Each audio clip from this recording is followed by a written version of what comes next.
आज social media पर एक साथी की मैंने पोस्ट देखी, सोचा कि आप हजरात का भी इस हवाले से रिव्यू लेना ज़रूरी है।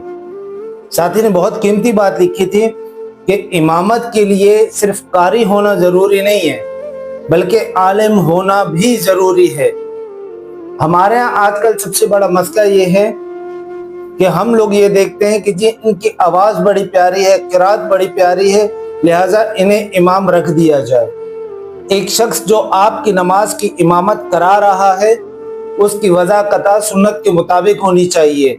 उसे मालूम होना चाहिए कि नमाज के मुफ्सिदात क्या हैं, मकरूहात क्या हैं, नमाज की सुन्नतें क्या हैं, मुस्तहबात क्या हैं, फ़राइज़ क्या हैं, और नमाज को किस तरीके से अदा करना है।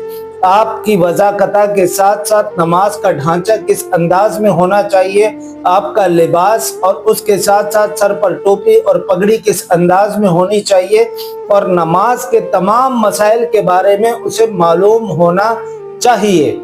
ये एक आलिम ही जान सकता है।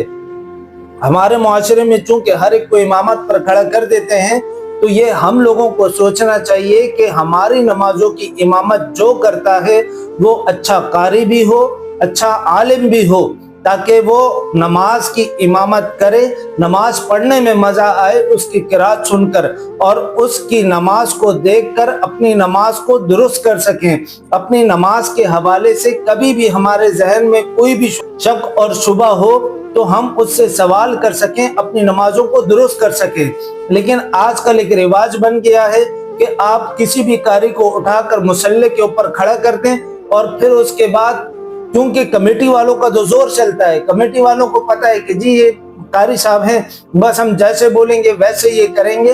एक आलिम मुस्तनद अगर इमामत के मुसल्ले पर खड़ा हो तो फिर वो तुम्हें नमाज भी तरीके से पढ़ाएगा, मसाइल भी तुम्हें तरीके से बताएगा, हक को हक बयान करेगा, बातिल को बातिल बयान करेगा, तुम्हारी नमाज के साथ साथ तुम्हारे अकायद के ऊपर भी मेहनत करेगा और तुम्हारे अकीदे को भी खराब होने से बचाएगा।